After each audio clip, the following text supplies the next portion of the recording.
deep in our souls is this curiosity. Each one of us is capable of incredible things. Things you can't even possibly imagine that you could do until you're faced to do so. We're talking about physical acts. I mean, I can give you something like you've heard the stories of a woman whose child gets hit by a car or gets pinned under a car and she just lifts the car to get the child out. We can give it scientific answers or different reasons, but she didn't care why it happened. She just knew she had a reason, a focus, a purpose to carry it out, and she did something incredible. Wicca is that science of trying to discover how to do the incredible on a daily basis. How do we open ourselves up to doing incredible things? That's a hard thing to do, because every day you get... How many of you actually believe magic works? Oh, good. How many of you hear that there's no such thing as magic on a regular basis? Okay? Imagine that. That's a really hard thing to face right away. Everybody in this room, raise their hands. So you're in a room of people who do believe in magic. How many people understand magic? Dodd, you don't count. And you could have asked me to prove that, but you know, I'm on the side of you guys. I don't understand a lot of it, but I've seen it work, both for good and for evil.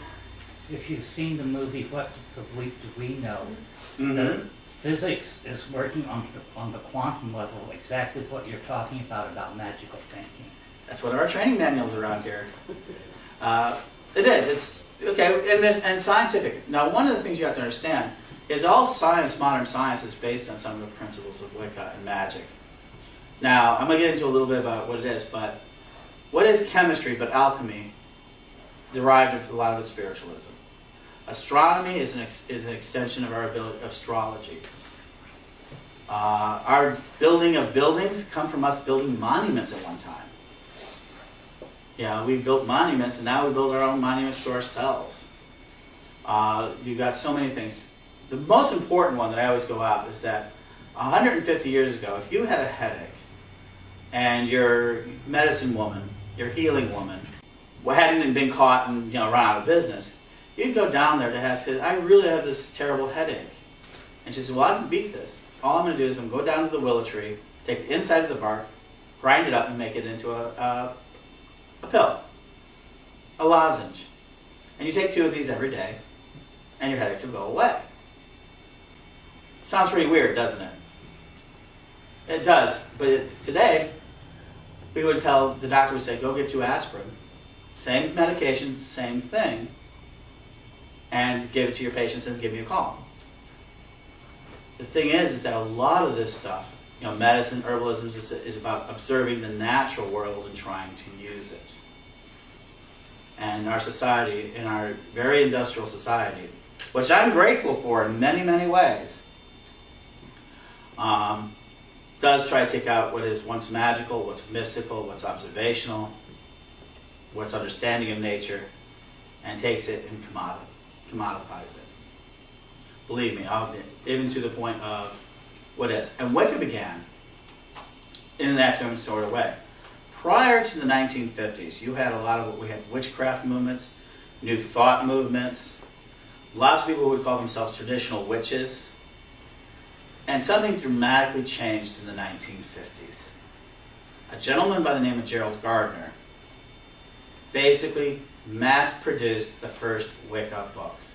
He used industrial society to create books and talk about witches. But not only did he do that, but first time he went forward publicly and said, if you read this book and practice of it, you too can be a witch.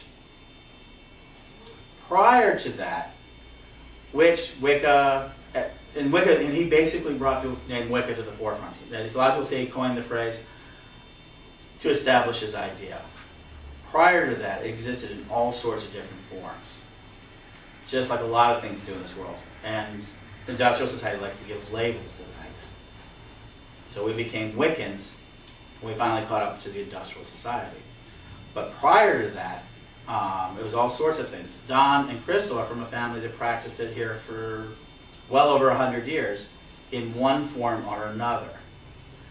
It had spiritualism, they called it, for parts, but what it was is always, ultimately, a belief in the natural world. And that's important. Now you can see the teas there. They've been formed. They're drinkable. Feel like they became alive. Something dried looks alive. I mean, these are hand-sewn tea leaves around a flower. I found them. I like them because they are just so, they're pretty. Make this great tea. I know it sounds kind of crazy, but it also is, for me, it shows a transformation of what I'm hoping happens in a lot of people's lives. A lot of us have a dead, dried belief in magic. It's from our childhoods. It's about the moment of our first thinking, our first awakening.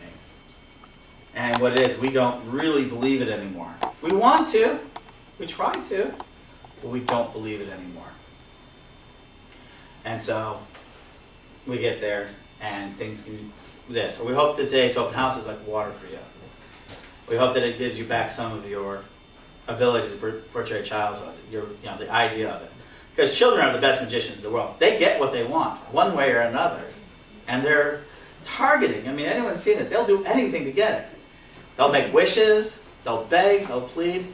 But they have a focused will that we lose in life because we're told we have to live by society's rules. So let's get into this next bit.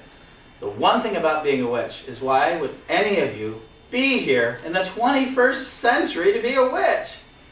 Come on, it's the most derogatory term we use in our society.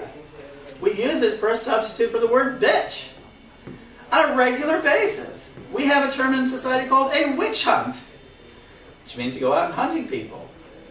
We have ideas of Salem. We have it as the most evil thing in Christianity. They say it's in their books. So why would anyone want to be a witch? I'm going to leave that open. Anyone? How about you, Liz? Why would you want to be a witch? Why are you a witch? I am a witch because I am a witch. I mean, it's not something that you can turn on or off. Yeah. It's just part of who you are. Okay. Now, Michael's one of our newest students. Just because it feels right. This feels right? Nothing else felt right. Anyone else? How about you, Doc? I can't be anything else. For me, it was about control. Getting some control back in my life. My life was out of control on a lot of different levels. I had just stopped drinking about a year and a half out of that. I was Mr. Mom. I started doing tarot card readings, and I had come from a very difficult background and religion.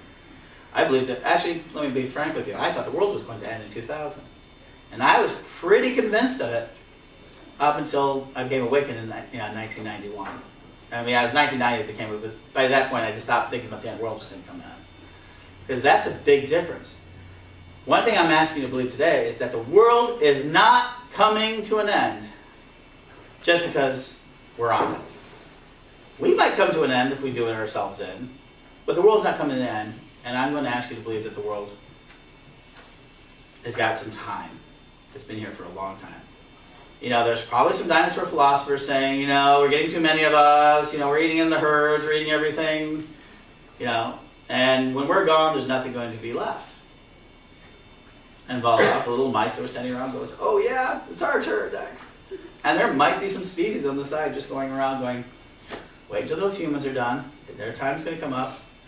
But life itself is the opposite of entropy.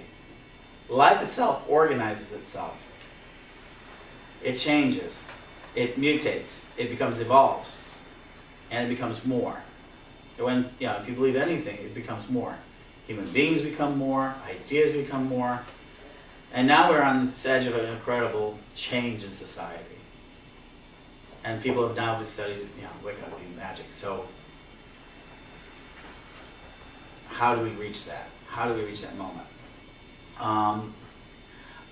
Right now, I cannot convince you one way magic works or not. I mean, I can't pick up this wand, and I cannot go, that, and lift things. I'm working on it, but I can't do that yet. For one reason, I can't bring my mind to do that, because I have to accept the rules of nature. I have to accept the rules of our society. Until I can figure out how to get around them in my mind, and doing it in a place where it's outside my mind. Because in mind, I can easily, and all of you in your imagination here right now, if you really work at it, close your mind, you could imagine me lifting this stone in your minds. How many of you could actually imagine it happening? You guys can visualize it. Magic is about taking that visualization and making it the possible. That's hard. If any one thing you could change in your life, or one thing you could do to show that would convince you of magic, what would it be?